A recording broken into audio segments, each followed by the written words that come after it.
Well, it's good to see all of you again. Thanks for joining me. I have something special for all of you, something a bit more personal that I want to share. You see, I really enjoy telling these creepy stories, but you see, the thing is that I actually have a couple of my own. I don't know if you believe in the paranormal or what have you. I'm by no means a religious person, never have been, never will be, but throughout my life, I have had a couple of interesting experiences with something that I'd like to think would be a bit out of the norm. Whether you want to chalk that up to just a rampant imagination going wild or something more, I like to think it might be something a little bit more because it's something that my family has actually dealt with for a long time. At least one part of my family has. So, what I have for all of you today is a personal story written by yours truly. It's pretty short because there's going to be multiple different parts that go along with it, and I don't want to do it all in one video because I'm too lazy to write it all out.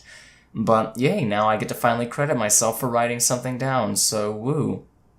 Anyways, the story is going to be sleep paralysis or something more, and it will be taking place quite a few years ago when I was much, much younger. So, ladies and gentlemen, kick back, relax, get your favorite drink, maybe a little bit of popcorn, and enjoy. You can choose to believe this or not, that's up to you, but I swear that all I'm going to tell you is true. Alright, let's begin. Ever since I could really remember, I always had the feeling of eyes on me when no one was around. It was ever present, and the best way I could describe it was as if you had your teacher or professor looking down on you while you were working. It would range, but was always worst at night, and strangely enough in the mornings when my dad was away and my mom was at the local school. Side note, my mother maintained the gardens and would leave at around 8 a.m. Of course, back then I was an early riser, even with the sun pouring through the windows. I still felt the eyes on me.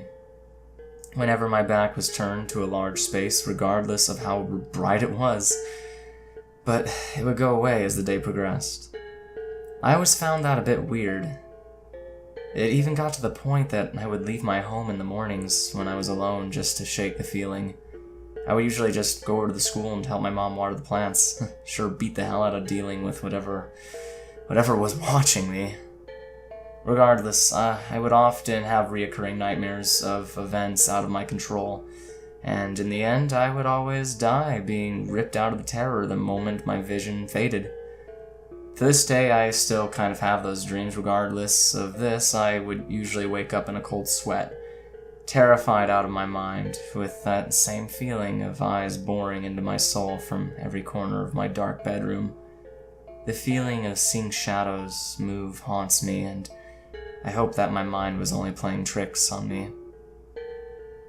One night, though, when I was at the age of 6, I remember waking up from a night terror. Now, I'm not sure what it was about exactly, but I do remember when I woke up, I was unable to move. I didn't freak out much until I tried to breathe, and, well, I was met with a lump in my throat and a heavy weight on my chest. So I couldn't breathe. My limbs were heavy, and they were pinned.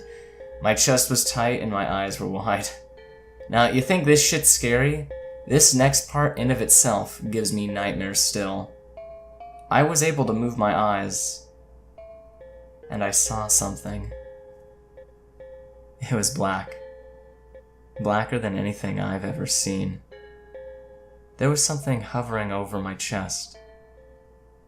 An orb of pure darkness. Now, to say I was scared shitless would be an understatement. This thing was about the size of a grapefruit, and it just hung there motionless.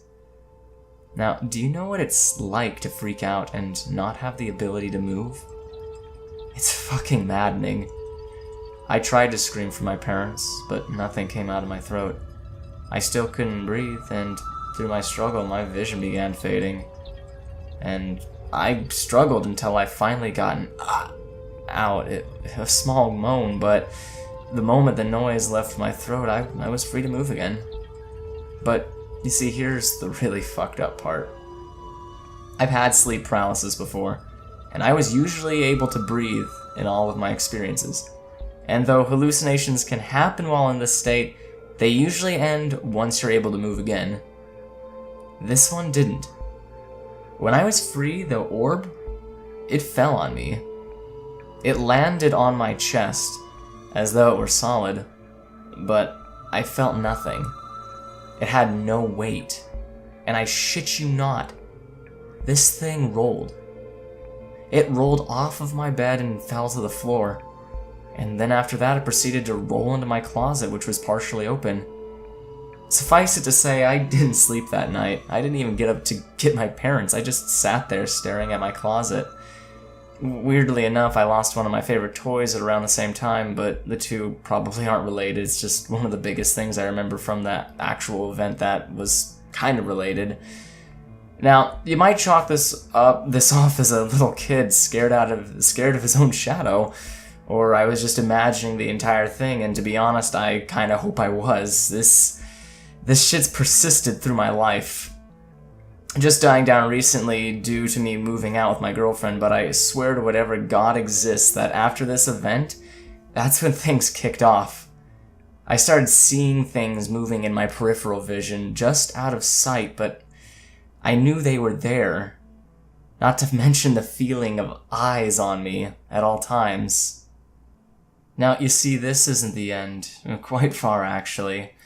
You see, I've dealt with this for quite a while, and this paired with the night terrors wasn't the most fun, but it did get better after I left Arizona.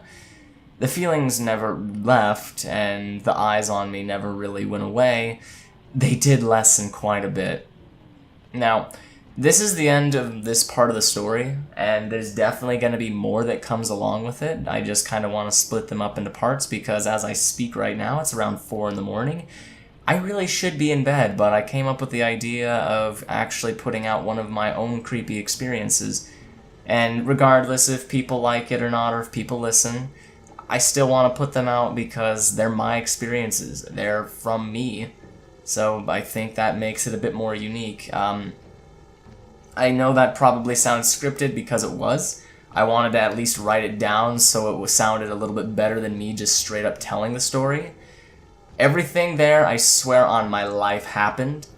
I remember that event vividly in my mind, even to this fucking day, and it freaks me the hell out. I hope I was just imagining it, but with how vivid and how ingrained in my memory it is, I really doubt that. So, I do believe in the paranormal. Do I believe in a god? That's not anything I would get into, but I do believe in the paranormal, and I do believe that there are things that can't quite be explained with what we currently know with modern science and with how things are. So regardless, everybody, thank you very much for listening. The next part is going to take place through my teen years, and there's one very special event that I'm going to tell you about that's even more fucked up than this. So again, ladies and gentlemen, thank you very much for listening. I hope to see you in the next part.